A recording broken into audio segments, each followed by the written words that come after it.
don't miss this one. I know it's tempting when it's someone that you probably don't know about and they have some ancient title like Lucian of Samosata, but trust me, this is a man worth learning about. I was going to do a video on Voltaire and I thought, you know what, hold on. Before we get into this realm of satire, let's start at the beginning, the original religious satirist. And that's Lucian, a man in the 2nd century CE, notable for his wit and his public speaking skill, cozied up to the elites at the time, and in disbelief eventually at their ability to believe nonsense, and worse, the harm that it led to, the corruption. He could no longer walk around where there were temples on every street corner filled with gold while the common people starved. He couldn't sit back as prophets played tricks on people, healings and miracles for money. He found disgusting that martyrdom was cited as a virtue, and he said, "This is not holy, this is hilarious," and so he exposed it. Satire is what happens when reason meets ridicule. Satire is a weapon, an amazing tool at cutting through the bullshit. And I want to talk about that with you today. I want to share 4 works from Lucian that feel like they could have been written yesterday. Again, I want to remove you from the idea of the old, ancient, boring things.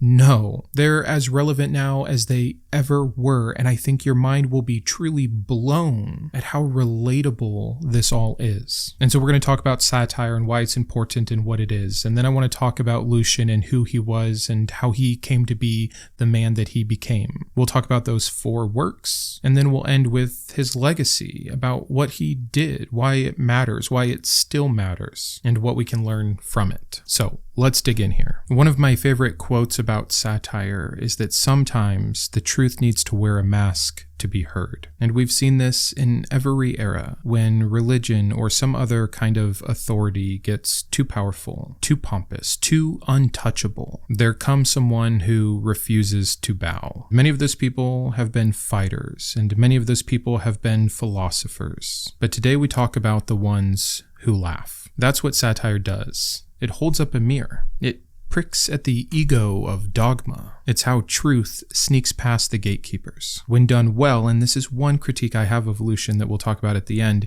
it typically punches up, not down, and it truly does have a long history of changing the world. Aristophanes mocking the war, Candide by Voltaire critiquing organized religion and nationalism during the Enlightenment, helping to lay the intellectual groundwork for revolution. Jonathan Swift was known as a masterful satirist, specifically his modest proposal that turned British policy in Ireland into a cannibal joke, forcing people to confront this cruel indifference. Charlie Chaplin's The Great Dictator ridiculed Hitler when very few others would. And of course, there's modern satire. We can see it in such simple things like late-night TV hosts. But Lucian, he was doing this 1800 years ago, writing in Greek to mock the gods, expose fake prophets, and tear down the sacred with a smirk. So let's get into this a bit more. Who was Lucian? I like to give as many quotes as possible. This one is paraphrased from Lucian, but it's, "I learned how to lie by listening to the prophets and the priests." Lucian is born in 125 CE in Samosata, which is a city on the banks of the Euphrates. It's in the Roman province of Syria, which is now modern-day Turkey. Growing up there at that time would have meant a very serious mix of influences. Still the Greco-Roman imperialism mixed with local Syrian customs, and even the Eastern mystery religions. Most likely from a non-elite background, seemingly the son of a sculptor or artisan, and it's that outsider status that probably helped his skepticism, at least toward power and tradition. So he lives during this time that we call the Second Sophistic, a period of Roman history when the Greek rhetorical style was coming back in. Religion in the empire was pluralistic and often performative. Temples to every god, oracles on every street corner, and a booming trade in religious relics, which would make its own fascinating episode, as well as in miracle workers. Of course, within that environment, superstition flourished, even among, and sometimes especially among, the educated. And two major class systems here. And this is why I hinted a little bit at, was he punching up or punching down? Mainly punching up for sure, though he mocked the everyday believer. But specifically to the educated, he saw, how can you have all this knowledge, all this power, all this information, all this history, and still be so gullible? But they, just like the common folk, were drawn to these mystery cults, promising secret and special knowledge and or power and eternal life. Some things we just seemingly cannot grow out of. But one way or another, we know that he gets formalized training in rhetoric, public speaking, and argumentation. He likely studied in Antioch or even Athens, learning the tools of persuasion that he would later turn against the very persuaders themselves. And he began his adult life as a public speaker, a professional intellectual for hire. He traveled all over and saw so much during this time, and he almost reached the very top A tier, the elite of this kind of group. Though, again, seemingly always had kind of this outside status. But eventually, he grew disillusioned with the pretentiousness of it all. This wasn't real philosophy to him. This was all performative. It was no different than the corruption of religion, essentially making a living by being smarter or more capable of tricking others. So instead, he turned to writing. He wrote novels, dialogues, parodies, and philosophical satires. I think this is really cool. I think this is what so many of us do when we become disillusioned with something. You can definitely just drop it and walk away. This is something I am criticized about constantly by Christians. Oh, okay, you don't believe anymore. Just leave it alone. But why? If I see the harm in it, and if I know that I'm capable of helping someone else see that harm or escape that harm or normalize it for them or vocalize it in a way that will be beneficial for them, why? Because you don't want to hear it? Not to compare myself to Lucian or some of these other great critiquers of the past, but the principle remains the same. You have the choice to turn and walk away, which is fine. Sometimes that is the true sign of being done with something. But he turned it inside out. He took the very tools used to uphold belief and used them to unravel it. And his style matters. It's biting, but it's playful. He's not trying to destroy religion violently, but to expose it with laughter. It just seems like he had seen too many lies, too much reverence given to the absurd. If you read him, it becomes clear. He's one of those people that just wants to live in reality and for others to do the same, and he wasn't buying into the great facade. But let's move on to our next section here, where I want to talk about his 4 most famous works, and I'll have these linked in the description below. And to kick it off, let me give you my favorite quote from Lucian. "The gods have been very generous with me. I don't believe in them, and they haven't punished me yet." That's the kind of wit I'm talking about. I am envious of people who can so simply and so eloquently make a wonderful point. So we kind of have to reframe our thinking before we get into these works. He's not debating religion in the streets. He's not arguing it out with philosophers via syllogisms. Not that there's anything wrong with either of those, but his style is just, isn't this crazy? And again, kind of just putting it closer in front of your face for you to examine and see the ridiculousness. His first work that we'll talk about is The Passing of Peregrinus. This is one of the earliest surviving critiques of Christianity from a non-Christian source. And in it, Lucian tells a story of Peregrinus Proteus, a wandering philosopher who pretends to convert to Christianity to gain power and influence. Remember when I said that it all feels so exceptionally modern? How many grifters do we see do this same thing today? That's why I think it's so funny when Christians talk about how the religion is persecuted. Sure, sometimes in some parts of the world. In the United States, no. It is the religion you run to when you want to make money, when you want more power, when you know your upcoming scandal is about to be exposed and you want shelter and cover. But anyways, it's just so on point. According to Lucian, these Christians welcomed Peregrinus with open arms. They gave him money, they called him a saint, and they celebrated him for his suffering. for his imprisonment. A quote from this particular work: "These poor devils have it firmly set in their heads that they are immortal and will live forever if they just believe in that crucified sophist and live according to his laws." He's mocking and continues to go on to mock how eager Christians are to create martyrs, suggesting that suffering, not virtue, was their true currency of faith. Peregrinus eventually stages his own fiery death, self-immolation at the Olympic Games, as some final act of public spectacle. This is echoing the kind of showmanship that Lucian saw in early Christian martyrdom stories. To summarize quickly the main points that this work really tries to hone in on: the Christian glorification of suffering, the cult-like behavior of early converts, the gullibility in spiritual leaders, and the self-serving theatrics of martyrdom. It is so hard for me right now not to make all the parallels for you and point out how perfectly apt this truly is, but maybe we'll do some linking in a future episode. Let's move on to another work of his. Next, we have Alexander the False Prophet. This is Lucian's investigative expose, possibly the ancient world's greatest takedown of a religious con artist. Alexander of Abonicius founded a cult around Glykon, a snake god he claimed was a divine oracle. Lucian goes on to describe how Alexander faked divine births, planted questions in his audience, and even used ventriloquism and puppet snakes to speak on behalf of their god. Lucian himself pretends to join this cult in order to document it from the inside. Again, I love this. This is where I refer to him punching down, because he's around these average everyday people that don't have the same level of education, that are more susceptible to falling for this. They are the believers in this cult, and he's mocking them for their blind devotion and magical thinking. But he was mainly mocking the leaders of this. In fact, a quote here: "You'd be amazed how little wisdom people require to become prophets."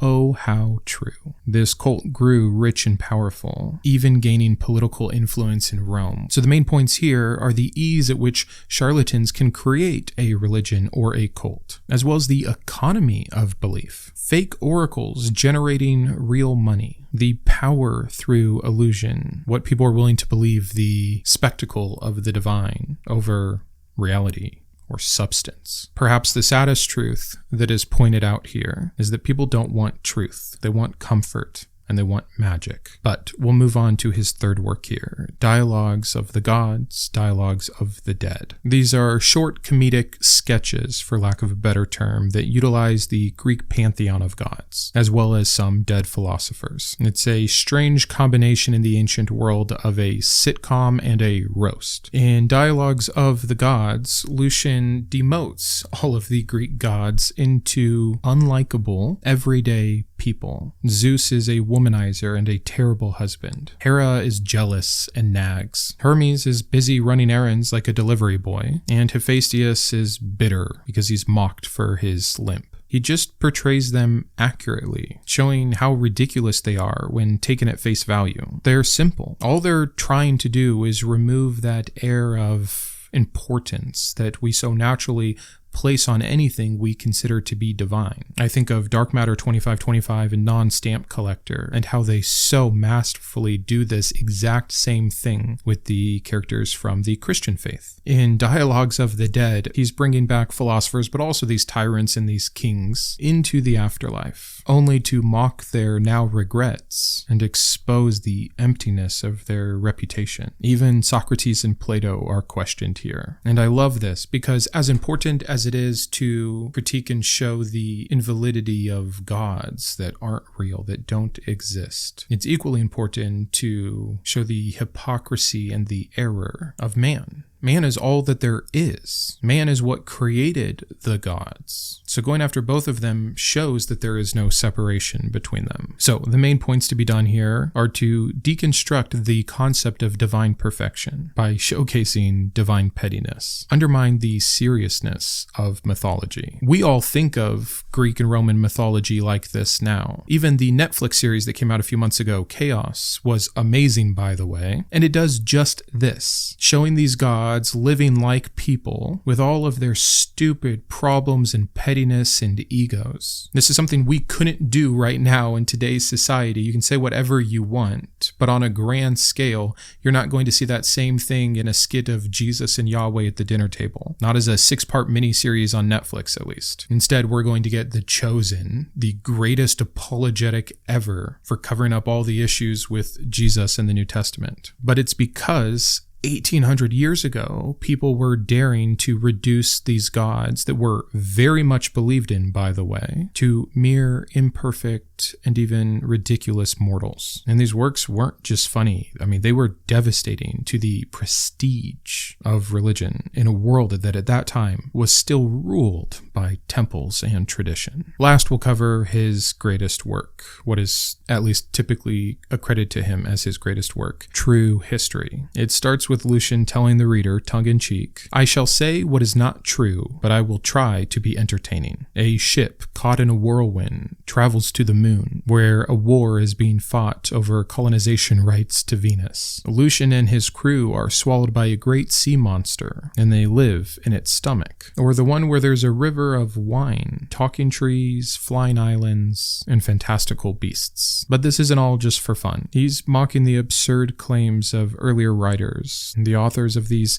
sacred travel tales who claimed divine encounters in far-off places. This one may seem a bit sillier than the first 3 critiques, but I think personally one of the things that he's getting at here is we always hear of the great things happening elsewhere, because truly impossible and divine things can't happen in front of us. They can, of course, by way of illusion, trickery, psychological impact, etc. But it's like this today. You'll hear of the odd demon exorcism here in the States, no doubt about it. But how many more times have you heard about the spiritual warfare in Africa? It's never someone in Iowa that gets resurrected. It's always someone in India. This kind of trope has been going on for a very long time. He's targeting these mythological epics. Even the concept of heaven or other divine realms, he turns into cartoonish fantasy worlds. And again, this is what I love about Lucian. He doesn't tell you, don't believe. He shows you what belief looks like. If you want an endorsement to go and read True History, think of it as a mashup between the Odyssey, Gulliver's Travels, and the Book of Revelation. I hope that you're seeing that Lucian didn't just ridicule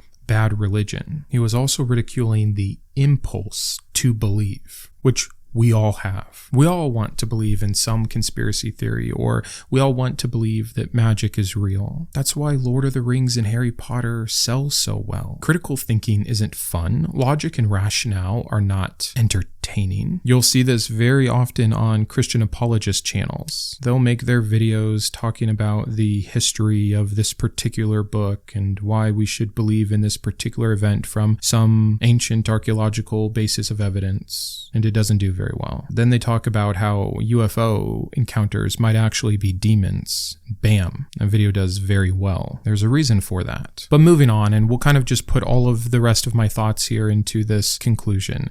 Satire works. It still works. It's always worked.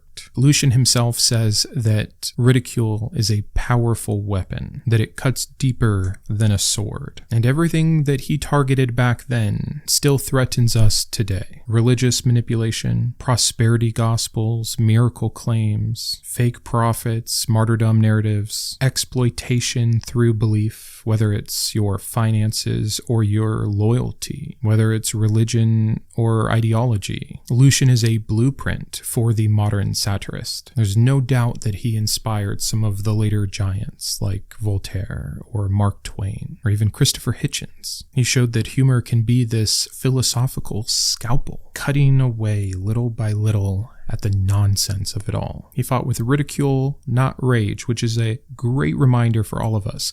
I have a mission on this channel for however offensive I know the nature of my content is to the believer to be approachable, to not blaspheme for blaspheme's sake. But I also have a different goal. My goal is to reach those that are deconstructing or already doubting. I'm one tiny little part of a much larger fight against the irrational, the harmful. And again, I envy those that can wield this tool so well. It's not for me. It's not my style. It's not my nature. I watched everything during my deconstruction. And sometimes I would be embarrassed to say that what helped me the most were the cartoons of Non-Stamp Collector or Dark Matter. But I'm not embarrassed to say that anymore. For me to be confronted with the truth, to cut past layers and layers and layers of indoctrination and self-protection. It took what looks silly and simple, like a cartoon, but was really, again, just the best way to hold the mirror up